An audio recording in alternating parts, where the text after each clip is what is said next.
Добре дојавте во За или против, јас сум Љупчо Светановски.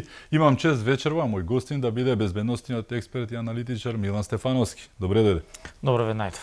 Милан, кујната за лажни вести, да не речам на Бихачка, е пуштена буквално на најако. Денеска брилира повторно, да не речам, но така е. Пуштија вести соопштение дека премиерот Мицкоски избегал дури до Брисел од нивната резолуција во собрание, која што денеска требало да се разгледува. Сега вистината е многу поинаква, има многу дупки во приказката, за жал, не велам бадија лажни вести. Јас се јави во собрание, резолуцијата не е ни пристигната, таа е се уште на Бихачка, значи не може да бега Христијан Мицкоски од нешто што воопшто го нема, но како и да е, вокабуларот, целата приказка, еве повторно со некои лажни вести се соочуваме. Како ти личи ова приказка? Досега вакво нешто од СДСМ имало екскурзии и авантури различни, ама ова мислам дека во последно време наликува постојано секое соопштение и пресконференција на некоја теорија на заговор од наши колеги, да не ги редам кој како што, некои научно-фантастични филмови, некоја фантазмогорија. Добро, така е, интензитетот на фрустрацијата на СДСМ е зголемена и предпоставка дека се зголемува од неколку причини. Они стана најпрво партија на резолуции кои немаат нема никаква реализација. Тоа беше и со резолуцијата за црвените линии со Бугарија, бомбастично најавена пред изборите, но таа никогаш не стигна во собранието. Веројатно и ова резолуција за антимигрантски политики не е стигната во собранието. Тоа говори дека они лажат, замојуваат и користат спинови, предпоставувајќи за да избегаат од нешто посуштинско и да не зачуди дека можеби они еден ден ќе бараат и марсовци, резолуција ќе има и за марсовци и така натаму, бидејќи тоа е веќе нивото кој они се спремни да го пробијат. Со истите наративи они практично се занимава и пред изборите, користејќи трагедијата во Кочани. Кај вас предвидувавме дека тоа на крајот ќе им донесе многу лош резултат и навистина они историски изгубија. Они се маргинална политичка партија која своите политики ги спроведе во рурални средини, буквално неколку местенца ги добија без подценување, но таа е реалноста. Центар е единствената урбана и поголема општина, сето друго е. Добро, ама таму беше евидентно дека кандидатот нивен не сакаше да биде премногу вклучен со нив и со лидерството. Во вториот круг, да, извини што те прекинувам, тој се огради, тој рече дека е независен кандидат, дека не е на СДСМ кандидат. Да, форматот на кампањата, целиот наратив, целиот облик, бои, сето тоа беше различно кај него, затоа што веројатно види дека они може да му направат штета. И добро, еве и центар, нека и центар, но знаете фрустрацијата на тоа колку слаб резултат имате и продолжувате со лажни вести и дезинформации, говори дека они се во очајна состојба, они имаат криза на идентитет, на кадровски потенцијал и они ќе се занимаваат со работи кои немаат никаква смисла. Зошто немаат никаква смисла? Нека одлучат, бидејќи се контрадикторни. Дали е Македонија во зоната на интересот на Унгарија, која важи затоа што ни во исто време го говорат дека Македонија е во српско-унгарски свет, а тие важат за земји кои имаат најостра антимигрантска политика, или ќе носиме мигранти тврдејќи дека ептен се контрадикторни. Сега зошто се контрадикторни? И зошто се фаќаат за тоа? Манипулираат и играат со чувствата на граѓаните. Евидентно е дека дел од мигрантите во Европа и во светот се идеолошки индоктринирани од радикални структури и прават проблем. Ние имаме база на диаспора која комуницира со нас и тие информации се пренесуваат. Од друга страна, војната во Украина предизвикува немир и сега зашто ќе се фатиме? Ќе се фатиме за мигрантите. Се може да го винат во МРОДПМН, но дека таа ќе води политика на прифаќање на мигранти никогаш и сега и понатака, без разлика за која... Минатото е сосема спротивно. 2016 година имаше пробив на јужната граница од мигрантски бран, неконтролиран, тогаш се одлучи да се затворат бидејќи имаше огромен наплив на мигранти. ВМРО ДПМН ја менаџираше тогаш владата, председателот Иванов, паметам, донесе одлука за кризна состојба, па се префрлија вооружени сили на армијата и критиката беше дека тоа е противзаконски, дека ВМРО е диктаторска влада, дека ние генерално требало на тие луѓе да им помогнеме и тие мегафони околу СДСМ тогаш различно свирија во однос со на сето поврзано, многу поврзано со Соросовата приказка, со Соросовите невладини организации, па дури и со централата. Се сеќаваш, постојано имаше средби на Заев со Сорос, на овој со неговиот Сорос, па син, дури да, со синот, да.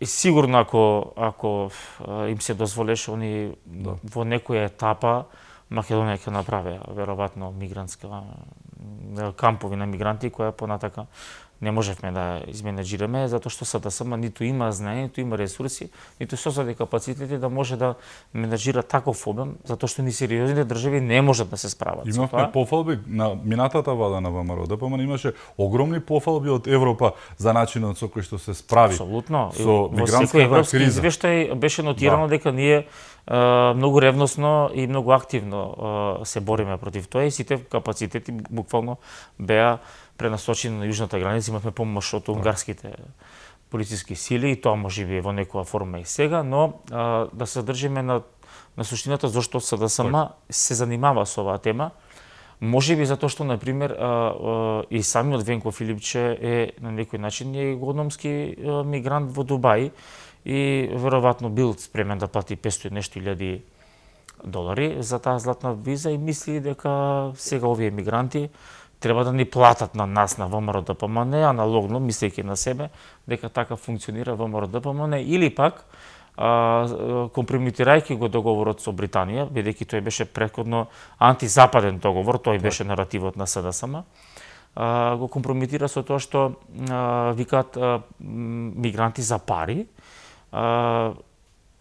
Едно им е јасно на граѓаните. Они кои правеле договори, со Преспанскиот или со Софија или со Бугарија, земале многу пари. Ама лично они, не државата. И они мислат дека ВМРО ДПМН е таков мајндсет.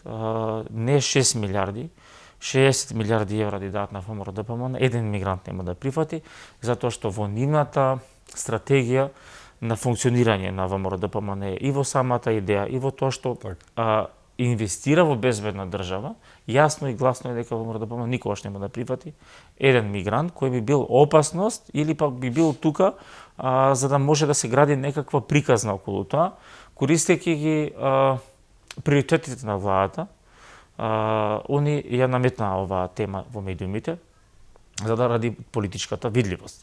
Они стана маргинална политичка структура, не се видливи и они имаат таков мајндсет да се занимаваат со кризи, со трагедии, така се приказни, важни вести, да. Дезинформациите, видите во дефиниција за хибридни закани, за хибридни операции, дезинформациите се класифицирани, дефинирани како една од можните хибридни операции, затоа што вие предизвикувате немир со тоа што можеби и идете, газите на линија кон можна кривична одговорност.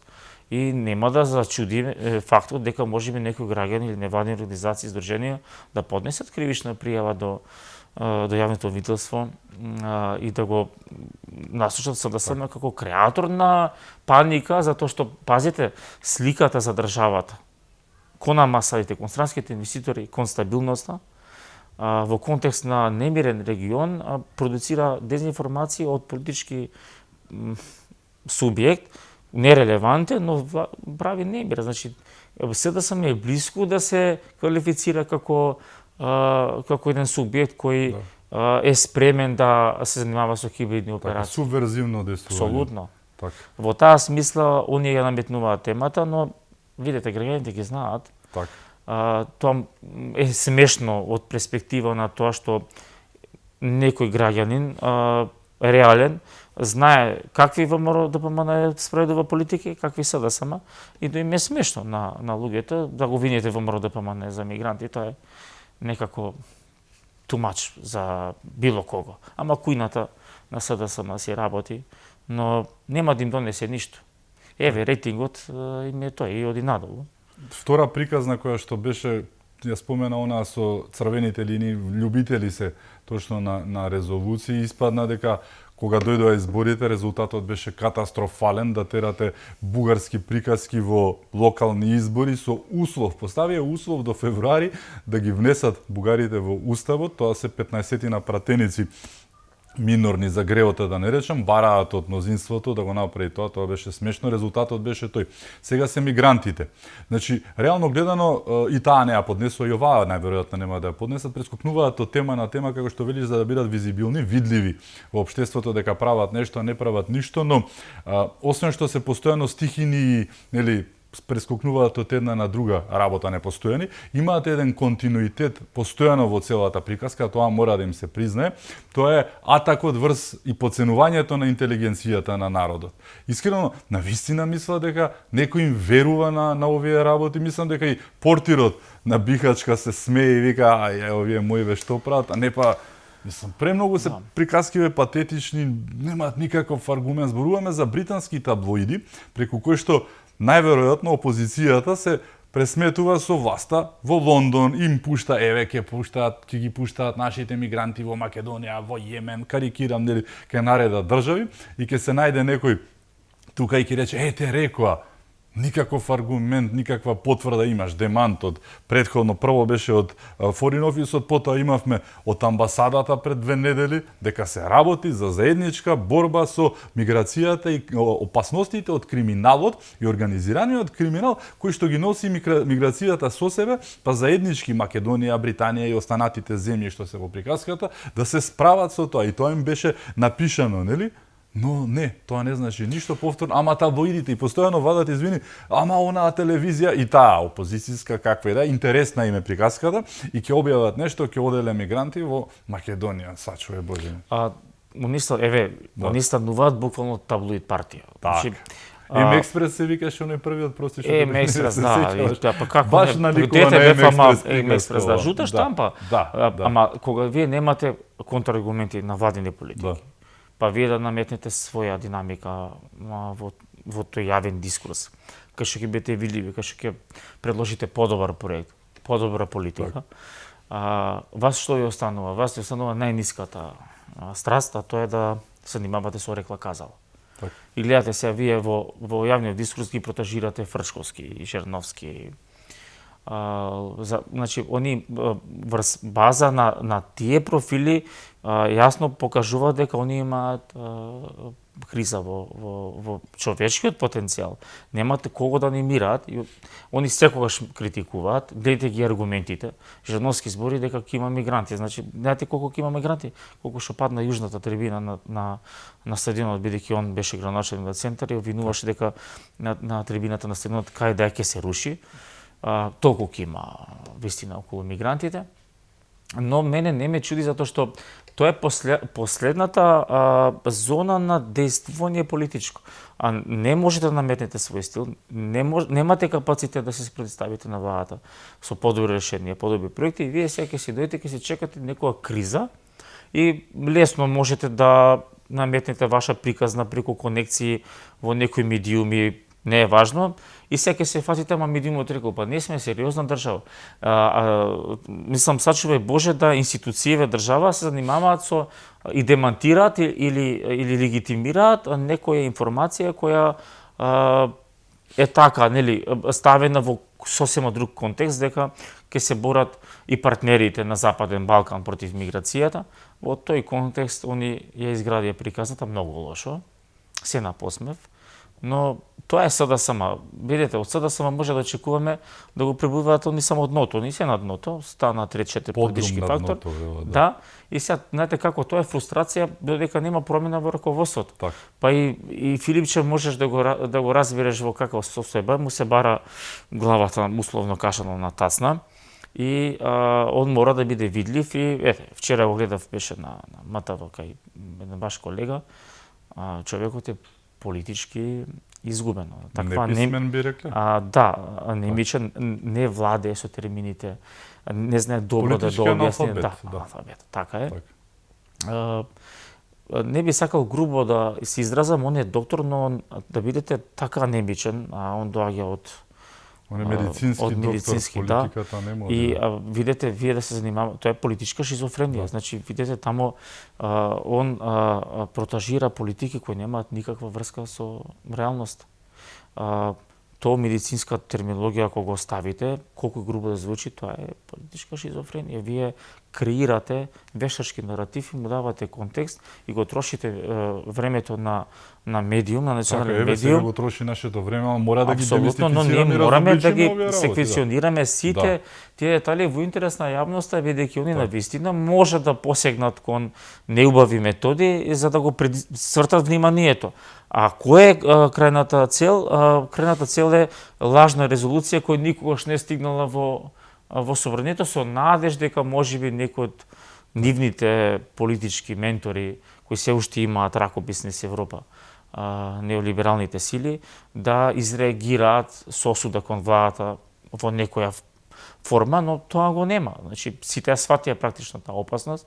А ова е смешно, бидејќи тој самит на Западен Балкан е многу порано организиран, за многу порано има... Премиерот не избега од резолуцијата, туку е како прво гостин таму, денеска е во работна посета, утре двата дена поред се одвива самитот ЕУ Западен Балкан.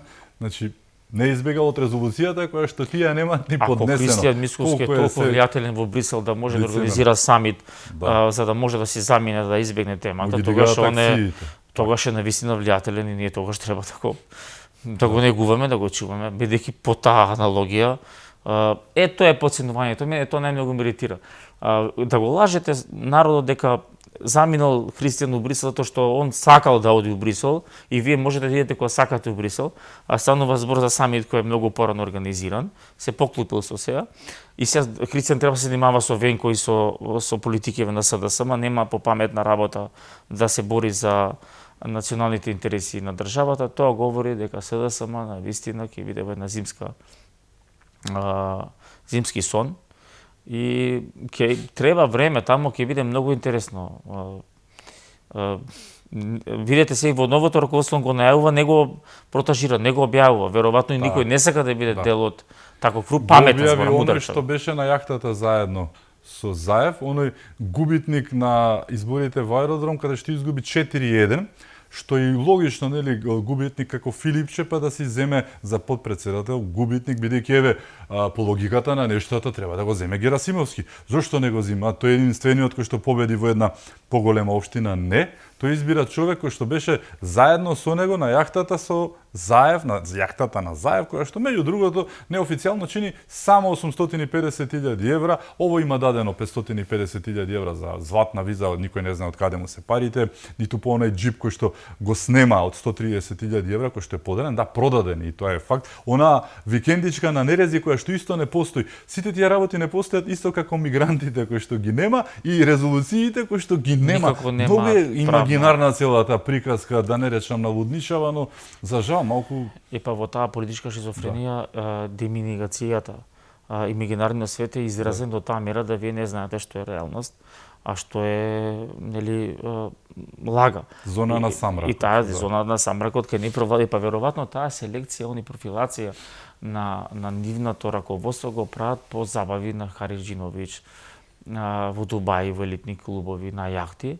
Тоа говори дека СДСМ е киднапирана од Заев и он ги практично ги насочува или ги поставува лидери. Многу пари се во игра меѓу другото, да. Ја користи СДСМ за да може утре ако му зачука јавното обвинителство или финансиска полиција. Некој треба протест да направи. Ќе треба направи некој протест да го штити и така натаму, затоа и нели некогаш се јавува некоја форма медиумска. И затоа е јахтата избрана, затоа што таму вие треба да се поклоните, да видите моќта, да се воодушевите и да видите во нивната, и утре и Филипче ако замине, нега не ве чуди дека можеби овој лик да биде утре лидер, затоа што треба да биде на линија со Дубај, со Струмица и така натаму. Дали целата приказка всушност, Милан, се сведува на она што го кажа ти, она што го очекува Заев, да не се лажеме, знаеме што зулуми се беа направени. Меѓу другото имаше и грантови, некои од 1,4 милиони евра дадени од некој кој што уништил толку и толку илјади тони пченица, ја распродал и сите тие работи. Значи тоа се само почетоците на приказката, се отвори за Спасовски работата, тоа е исто така мал дел од сантата која што е многу висока, ова е дното кое што се уште и под водата и не се ни гледа. И сега треба овие работи кои што се документирани, имаме 40 до 100 случаи неофицијално за високи функционери на СДСМ од времето на нивното владење 7 годишно, кои што се кријат по фиоките во јавното обвинителство. Да. Дали ова се што се случуваше минатиот период, црвените линии, па овие мигранти, хихихаха, и вадењето на непостоечките, повторно непостоечки, тоа е многу интересно, повторно имагинарните криминали на функционери на ВМРО, повторно наоѓате фирма која што добила тендер, гледате пред 5 години чиј собственик имало таму некој поврзан со, а Македонија е ова, со синот на тој и внукот на тој, па дедото на ваквото, и сега ќе направиме дека тој ги добил тендерите, значи измислувате, повторно ставате контексти, лажни вести, сето тоа се прави мислам, според мене. Мајстори се за тоа. Принципот на релативизација се вика сите сме исти, тоа им е многу битно.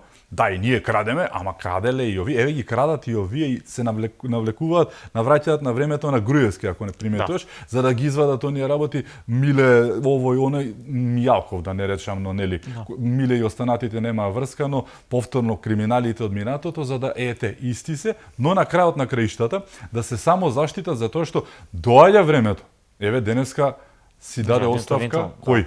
Човекот кој што требаше да си ја даде пред неколку месеци, па не можеше да дочека собранието да го разреши. А ке го разрешеше? 74 пратеника има само, нели, коалицијата, има и други што гравитираат околу нив, ке беше разрешен исто како раководството идентично. На СДСМ Филипче најави нивно разрешување, тие си дадоа отказ. Многу симптоматично е ова поврзување. Па добро, не тоа ми е, видете, тоа е агенда, тоа е план и затоа гледате на повеќе разни на некој начин состојби, они исто делуваат.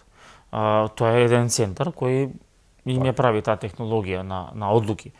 Да, тој спине затоа што излезе аферата за, нели, успешната фирма на Заев, нели, неуспешен бизнисмен и морало грант да доби од државата за помош. Тоа беше првата афера. Секогаш има афери за СДСМ, го знаеме тој епски криминал. Веројатно интенцијата на владата е препозна дека ќе оди до крајот кон разрешување на државниот јавен обвинител и ги фати паника. И затоа се занимаваат со спин приказни. Ова е магла, ама тоа маглата беше и пред изборите. Оние фрлија таа магла исто со лажни конструкции закочани. Понатака за, иако сметам до денеска дека резолуцијата, освен политичка лудост, да етаблираат во контекст на локални избори, е нарачка од Софија, за да го направи лоше момче во МРДПМН, и они се заложници на странските бугарски служби, односно на бугарското тајно миле, бидејќи таму им се сметките, таму им се парите, и за вие да прифатите таа игра и да имате политичка штета, мора да ја работите. Таму кога сте ги ставиле парите, они не ве прашуваат кога вие сакате, туку кога морате. Но и тие знаат колку пари се влезени, пари кои што никој не ги знае, нели, на сметките знаат бугарските тајни служби многу добро колку пари има легнато и дека е нелогично тој да има толку и толку пари. Затоа ги контролираат. И затоа они имаат нарачка, затоа што мора да го подријат во МРДПМН, бугарскиот ештаблимент, дека они се тие кои не сакаат бугари во уставот и да бидат чисти пред Брисел, бидејќи, нели, веќе имаше една неформална дискусија дека неколку мокни земјичленки сакаат да менторираат меѓу средбите Софија и Скопје, и на некој начин Софија тоа го одби, се компрометираше. Но имаше и домашна партија која што вика да, треба да ги прифатиме. И веднаш имаме разногласие. Ама и Софија вели имате во Македонија има и партии кои сакаат ова да го спроведат и имаат кои да го Е, тоа беше нарачката од песок во сојузничката осовина во Македонска. Петата колона секогаш. 30 години е СДСМ маша на странски служби. Апсолутно, да. Во тој контекст и сега ќе бидат. Како ќе иде, ќе се стега ременот околу гивните криминали, они ќе наоѓаат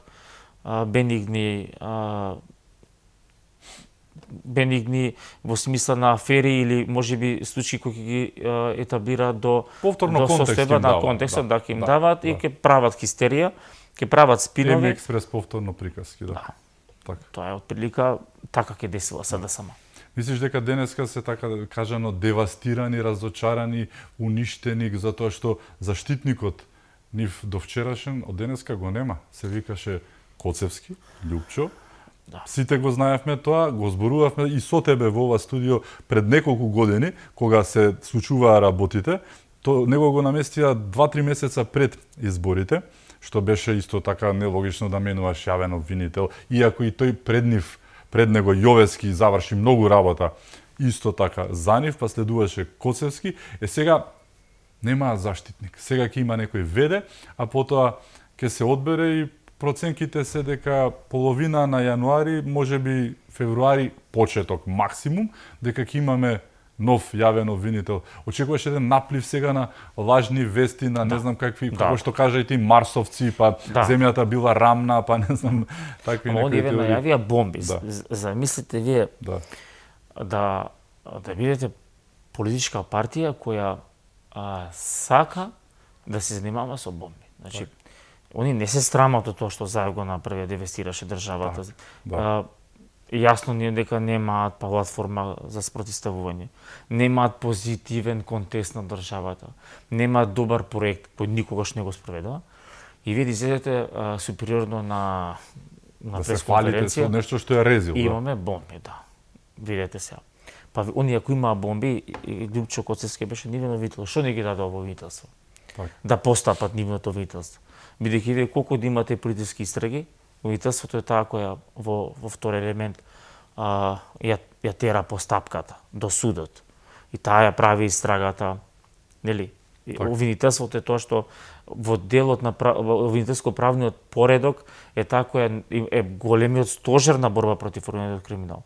Во таа смисла падна последниот бедем, ќе очекуваме СДСМ да се засели со нивните глупости, но тоа е тоа ќе трае кратко, бидејќи ВМРО ДПМН е вети кон граѓаните, бескомпромисна борба против корупцијата, ловење на големи политички профили кои евидентно се занимаваа со криминогени состојби кои на некој начин душмански краде државата, па се треба долгови да им враќаме, буџетот да испразнет, да треба 2 до 3 години да го стабилизираме. Евра, од обврзниците што тие ги земаа без везе за да пополнат буџетски дуг. Апсолутно, тоа е цифрата. И на некој начин тоа ќе биде сега најактуелно, ама и Европската комисија, Европската унија и САД бараат од нас бескомпромисна борба против корупцијата, но проблем беше обвинителството. МВР си ја работи работата. Да. Знаеш дека тие го сменија јавниот обвинител една недела по доаѓањето на власт, а денеска напиша еве започна ВМРО со преземањето на правосудството и на обвинителството и на судството после година и половина од тоа. Тие го сменија за една недела Зврлевски. Да. Значи толку траеше, но приказката очигледно им одговара, но од друга страна па и не им одговара затоа што нели ќе следува тоа што ќе следува. Најавите се такви. И се Катица не ми нели крива, ама јас се препорачав извини за нивниот антикорупцијски тим да си ја земат. Мислам дека многу ќе им одговара на целата приказка онака. Барем десана таму тие. И од без вркови дека млади момчиња кои не знам како антикорупцијски ги изгорат. Па добро, него му е потребна кореографија да не е сам и затоа се тие од 18-19 години се бориш против. Тоа се треба сериозни ликови професори да се борат против криминал, корупција и така натаму, но немаат. Во тој кампус немаат. Сега тоа беше смешно. Ама видите што, па сега почна Русковска да збори по портали, по подкасти, па некои боки, па сега Катица можеби ќе зборува. Знаете како сега ќе почнат сите да зборува дека Заев правил нарачки на телефон на обвиненија и дека тоа е тоа што има влијание во судството и во обвинителството и тоа е човекот што практично правил политички прогон на се живо и диво кој не му било под контрола. Тоа беше јавна тајна така. Ама за тоа ќе се одговара. Сега не е така, после година и пол. Видете зашто ја игнорираат изјавата на Христијан Мицкоски, на председателот на владата, која беше во во контекст на тоа дека на Лјупче ќе му се даде можност да работи. Тоа се случи пред Кочани. Кога се случи Кочани, исто така, еве му можност да може да го расчисти и случајот, но и да се бори против криминалот и корупцијата, затоа што кај него има многу дела кои се во фиока. Значи, сепак имаше можност, и тоа беше кажано од првиот човек на владата. Видовме ли некаква борба? Не. Даде можност владата и системот, но никогаш нема да биде заложник на еден човек. Тој демократски капацитет СДСМ никогаш го немаше, не го сменија за една недела, овие го сменија за година и пол, ама со можност, ако покаже резултати, никому ништо идемо дале. У таа смисла СДСМ никогаш не може да се мери со ВМРО-ДПМН. И премногу, видите, граѓаните имаат револт. Значи, тој може да се одрази на конто на ВМРО-ДПМН. Зошто? Затоа што се чека борба со корупцијата. А ја нема. Сите знаеме кои се корумпираните од минатата влада, не можеш да ги чепнеш затоа што обвинителството и судот се врзани садови и не го прават тоа. А другиот случај, доколку имаше нешто конкретно за Томовски, Арсовски или за кого било од функционерите бивши и сегашни на ВМРО-ДПМН, јас верувам дека Коцевски со двете раце ќе копаше и ќе извадеше, ќе отвори, но не се отвори ништо затоа што јавното обвинителство знае дека тоа е само празно млатење на слама. И граѓаните да знаат дека подопрен глас обвинителството може да потегне истрага. Зошто ако имало таков криминал, јавниот обвинител можел да постапи подопрен глас и да отвори истрага. Нема такво нешто, тоа е само спин. Затоа што велите вие треба сите да бидат исти, еве овие крадат, ама тоа е маглата на која граѓаните не треба да видат дека СДСМ треба да одговара и дел од раководството, веројатно не цел СДСМ, не бидеме погрешно сфатени, да одговараат за криминалните дејанија кои се правени во минатото и лошите договори што врз база на тоа ги имаат правено, па не имаме сега и проблем со такви моменти, затоа што ако се примени многу пари и се направил некаков договор со источниот сосед, тоа е кривично дело. Се николку да можеме да го исправаме во Брисел, тоа е многу тешко. Тоа е веќе ставено во некоја рамка на предлог, па ставени се во критериумите кои секако не се надвор од Копенхаген, ама бидете сигурни дека тоа на некој начин поврзано со многу пари.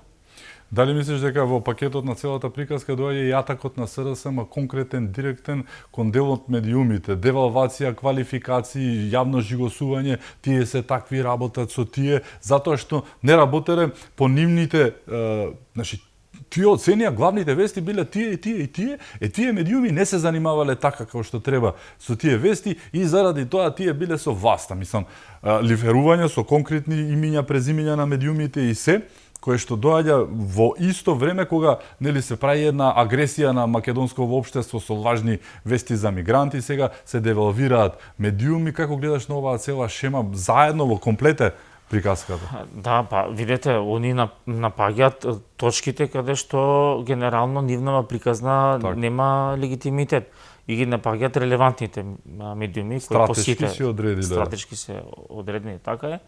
Но видете и кога беше Заев премиер, под политички прогон беа неколку портали.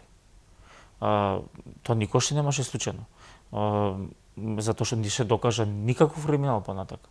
И за тоа треба некој можеби да одговара.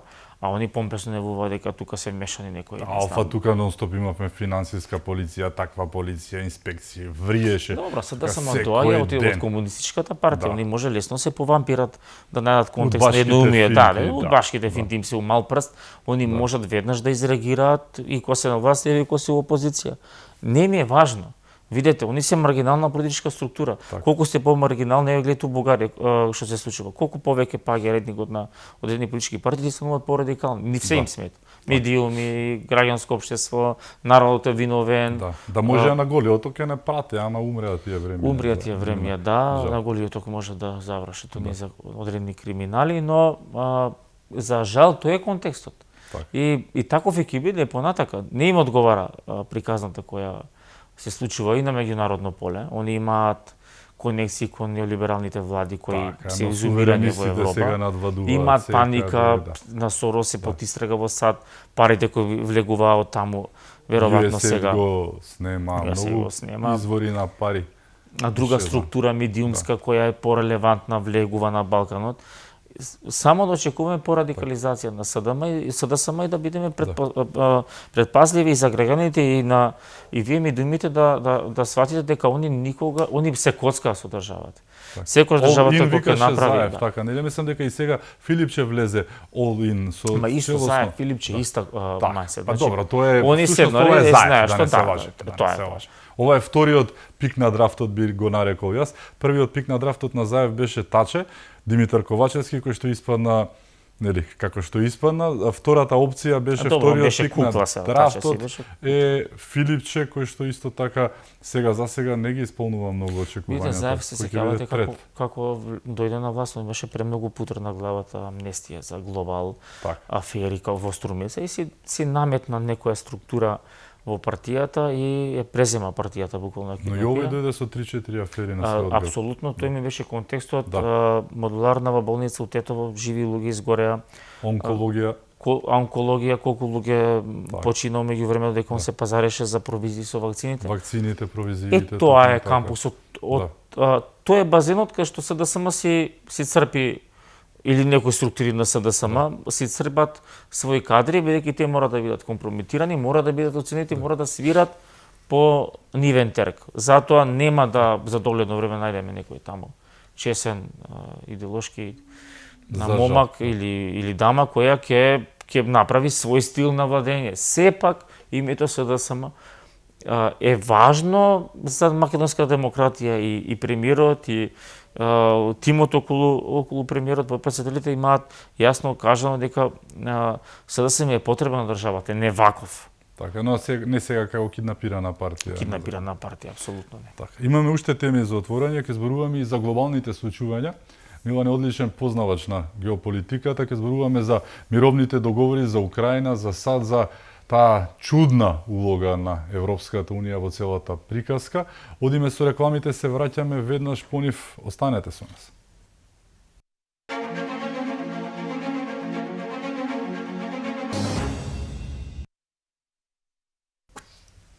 Се враќаме во За или против. Мој гостин е Милан Стефановски, одличен познавач на геополитичките случувања. Во моментот најактуелно и за жал и веќе со години најактуелна е Украина. Зборуваме за еден мировен план кој што беше предложен од американците, од Трамп, кој што во меѓувреме доживеа некои мали промени, но во основа главниот проблем е противењето на дел од светот и за жал, тој дел од светот е оној кој што е најблиску со Украина и Русија. Зборуваме за Европа. Како гледаш на овој момент на некој кој што не сака да се постигне мир? Реално треба по секоја цена, секој ќе направи нели одстапки како и да е, но како гледаш на овој момент и однесувањето на дел од Европа, Британија која што веќе не е во Европската Унија? Апсолутно сте во право. Го имам коментирано тој феномен. Морам да признам затоа што претходната администрација во Соединетите американски држави ја има буквално истата агенда или план со сегашните остатоци на неолибералниве сили кои претошени преку одредени политички партии се уште имаат некакво влијание. Се мислам на Франција и сега Германија, Британија некако позадина, но се гледа нивниот ракопис дека буквално не сакаат да има мировно решение на кризава, туку напротив војната да продолжи. И сега вие кога анализирате ги барате мотивите. Зошто би имал некој таква самоубиствена агенда? Затоа што зошто самоубиствена да го предложиме? Европа и сега импутот во вооружувањето на украинската армија е многу лимитиран, многу слаб. Тамо се што Украина во моментов го има. И во обуки, и во вооружување е на американска иницијатива и парите кои доаѓаат и сите тие во претходната администрација се на база на американските врзници. И се што е во вооружување во смисла и така натаму. Да не одземаме многу време на гледачите, иако нели џаволот лежи во деталите, нова администрација сака да случи мир затоа што и во војна нема да има победник. И што добивате вие во војна, освен да се вратите на првите позиции или на тие кои останале последни и да се рекомпонираат интересите и на едните и на другите. Тоа може да се прочита и во американскиот план, каде што се задоволуваат на некој начин интересите и на Русија, во поширока смисла, не само војни, туку и економски и стратегиски, нивна зона на нацртување на влијание и на тоа што е Соединените американски држави и во некаков формат Европа. Европа е преслаба на геополитичко поле, она го изгуби комплетно контекстот, затоа што еве не само кон нас и кон другите партнери недоверливо се однесува. Немате вие таму освен политичката конфигурација и политичкиот систем, што нема согласеност, бидејќи едни земји на Европската унија имаат различно гледиште со војната, другите различно гледаат, но немаат унифицирана политика кон било што. Сега, кој е мотивот да се продолжи конфликтот? Има еден кој ја можам сега да го лоцирам, а тоа е да останат овие политички елити и нивниот мандат да продолжи, бидејќи докажано кога има некој конфликт, кога има страв, луѓето сакаат влада, легитимна влада, или изборите може да се одложат, или и да има избори, може би нивната политичка еластичност ќе остане во некоја зона, и само тој е мотивот. Затоа што opinion makeri и луѓе што сега одлучуваат, освен јавното мнение и медиумите и политичкиот лидери, во нивните домашни и законодавства и рейтинзи кои би имал на некој начин избори, говори дека они ќе ги изгубат изборите. И доаѓаат партии кои сакаат различни односи со Русија, многу подобри односи со САД и мир во Европа. Тоа е и во Германија, тоа е и во Франција, еве сега и во Чешка, јасно ние како Унгарија и Словешка гледаат на сето тоа. И неколку земји членки на Европската унија, можеби од себични причини, власта не знам како ја перцепираат, дали има задача да останат на тоа место, дали сакаат да компрометираат овој мировен план меѓу Европа, односно меѓу Украина, Русија и САД, не доаѓам до една јасна формулација, освен тоа дека сака да останат власт и да го уништат мировниот план. Друг мотив нема, затоа што дури да влезат во конфликт со Русија, Европската унија нема генерација која е спремна да војува за генерацијата. Таа генерација генерално се занимава со вештачка интелигенција, напредок, технологија, го нема оној мајндсет на некоја генерација која памети што е војна. Тоа е првата. Втората, нивната војна индустрија не е во таква кондиција која може да продуцира оружје кој би се спротивставила на Русија. Може би на долг рок, но таа војна ќе трае кратко. И на прашањето што они би добиле ако влезат во војна со Русија. Поддршката САД нема да имаат. Зошто САД би влегла во војна? Затоа што Европа сака да компрометира мирот. Затоа вие гледате и во платформите. Затоа Соединените американски држави поднесоа брзо точки кои се основа за преговори, па Европската унија многу подоцна во комуникација ги направи. И тие се борат за некаков мир, но овој ракопис на Европската унија говори дека они сакаат да нема мир, бидејќи руските интереси не се застапени. И она што американскиот претседател Трамп го кажа вчера, колку да звучи болно, Украина изгуби територијата. Дали тоа меѓународното право го прифаќа? Не. Дали понатака во рекомбинирање на европската или светската европска архитектура ќе се направат посилни меѓународни односи и меѓународно право ќе има многу појако, тоа е веќе прашање за понатака. Во таа смисла за Европа ќе биде погубно. Европската економија во моментов страда, ќе биде погубно ако влезе во конфронтација со Русија. И Русија има слаби точки, но Русија преговара со територија која не е незина. Таа може да го преговара тој и после година-две. Не се тие територии незини. Нези е многу полесно на масата. Таа има реална моќ на терен, не може да се врати реално тоа назад и сега веќе почнуваат преговорите. Еве Украина ретирира во однос на членството на НАТО.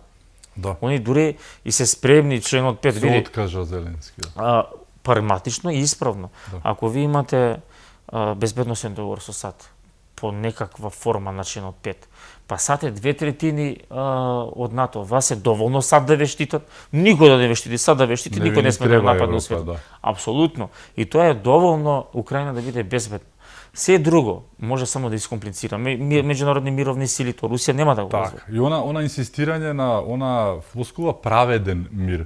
Милан, постои мир или војна? Праведен мир, не праведен. Значи, постои мир или војна, а кога некој инсистира на војна, а каков таков работата е да биде мир, да не гинат луѓе, да не се случува она што се случува, но некој вели не, ова не е праведен мир. Знаете што, па таа формулација е од кујна, лицемерна, не постои. И дури да се договорат сега, нема да биде праведно и за украинскиот народ, сигурно. Затоа што во праведен мир се метаат на тоа што после војната каков нивниот интерес ќе биде заставен. Така, тие вин-вин ситуации, тоа не постои во свет. Не. Секако имате оштетена. Не е ни важно, понатака вие како ќе се учествувате. Можеби по Украина сега со некои техники, методи кон народот свој, ете ние преговараме, одбиваме, преговараме за да може да продадат приказната на украинскиот народ дека ова е максимумот. Можеби затоа тие договори се одвлекуваат, ама Соединетите американски држави и нивниве претеници, Стив Витков и така натаму нема да отстапат од тоа. Затоа и она што гледате деталите, нели, се многу важни. Никогаш, вика, за секогаш нема да стои на масата безусловно предлогот за безбедносна гаранција на Украина. И за тоа има рок. Вие или ќе прифатите оваа форма, ние да ве чуваме и да ве рекомпонираме понатака и да ве реконструираме и да бидете во наша зона на интерес, или вие ќе се терате со Европа, таква слаба никаква како што е, реално е таква состојбата во Европа, но ние нема да се мешаме. Затоа и Зеленски веќе се двоми, и неговите луѓе кои беа елиминирани бидејќи беа под некој друг чадор и беа против договорот, сега веќе Зеленски е сам оставен на себе и мислам дека Трамп ќе изгура агендата до нова година, барем така. Преоптимистички е до Божиќ. Нивниот католички е каде и да е за. Она што може да го видиме во интервјуа на председател на САД, не во овие официјални пресконференции, неговата желба е до игнорацијата една година од стапувањето на сила на председател на сцена на Соединетите американски држави, да има некаква рамка и престанок на вооружените действија и да започна. И тоа ќе значи за него една година, еве го ја прекина војната. Па добро, не рече за еден ден, ама една година ќе значи еден ден, бидејќи таму состојбата е во еден општ хаос, кој што ќе треба време, навистина. Така. Останува да видиме што ќе се случува. Ти благодарам што беше. Благодарам и на вас. Ми беше чест. Исто. Ви благодарам и вам што бевте со нас, да сте ни живи и здрави и секако чувајте се многу.